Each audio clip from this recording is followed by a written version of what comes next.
Welcome viewers.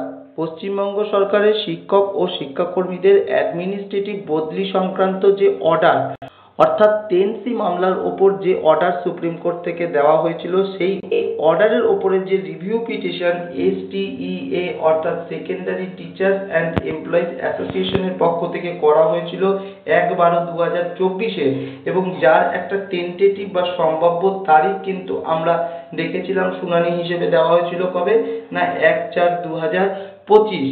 এবং আমি কিন্তু এর আগের ভিডিওতেও বলেছি যে এই মামলার যে অ্যাডভান্স লিস্ট প্রকাশিত হয়েছিল, সেই অ্যাডভান্স লিস্টে কিন্তু এই মামলাটা লিস্টেড ছিল না 1/4/2025 হিসেবে।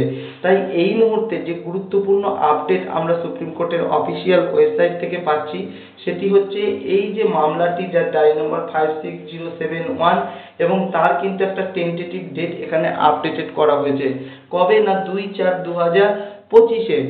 এবং শুধু টেন্টেটিভ বা সম্ভাব্য তারিখ হিসেবে আপডেটেড নয়, এখানে প্রেজেন্ট ডেট হিসেবেও কিন্তু আপডেট করা হয়েছে। দেখুন 2/4/2025-এ honourable mister justice JK Maheshwari এবং অনারেবল মিস্টার জাস্টিস রাজেশ বিন্দালের বেঞ্চে, অর্থাৎ আগামী 2/4/2025-এ এই মামলাটিকে কিন্তু লিস্টেড করা হলো, যার সিরিয়াল নম্বর এবং কলিং নম্বর কত না 1002। এবং এই মামলার একটি স্ট্যাটাস এখানে যে আপডেটেড দেখাচ্ছে যে defective matters not refiled after 90 days, এবং ওই একই ভাষা কিন্তু এখানেও মেনশন করা হয়েছে। দেখুন, defective matters not refiled after 90 days, অর্থাৎ 90 দিন পরে ডিফেক্টিভ ম্যাটার কিন্তু রিফাইল করা যাবে না। এবং এই যে মামলাটি, এই মামলাটিকে কিন্তু সরাসরি মামলাটিকে লিস্টেড করা হয়নি, এই মামলাটি অন্য আরেকটি রিভিউ পিটিশন মামলার সাথে কিন্তু কানেক্টেড করা হয়েছে। এবং কোন রিভিউ পিটিশন মামলার সাথে কানেক্টেড করা হয়েছে আমরা সেটি দেখে নেব।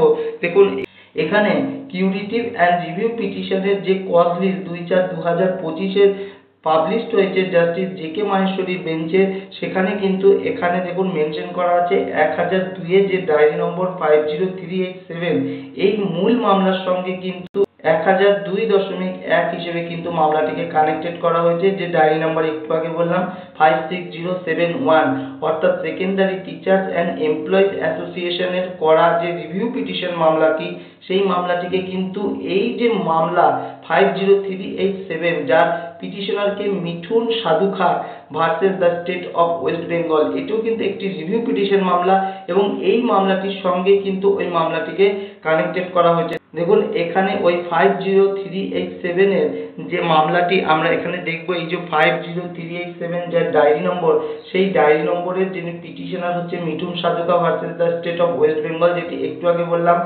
এটিও কিন্তু একটি রিভিউ পিটিশন মামলা। এবং এই মামলাটির সঙ্গে কিন্তু এই যে STEA অর্থাৎ সেকেন্ডারি টিচার্স অ্যান্ড এমপ্লয়িজ অ্যাসোসিয়েশনের যে এই মামলাটি, সেই মামলাটি কিন্তু এই যে মূল মামলা যে মিঠুন সাধুকার, তার সঙ্গে কিন্তু মামলাটিকে কানেক্টেড করা হয়েছে, যা আগামী 2/4/2025-এ 1002 সিরিয়াল নম্বরে কিন্তু মামলাটিকে লিস্টেড করা হয়েছে, যার সময় কিন্তু এখানে মেনশন করা হয়েছে দেখুন দুপুর 1:45 নাগাদ। ধন্যবাদ।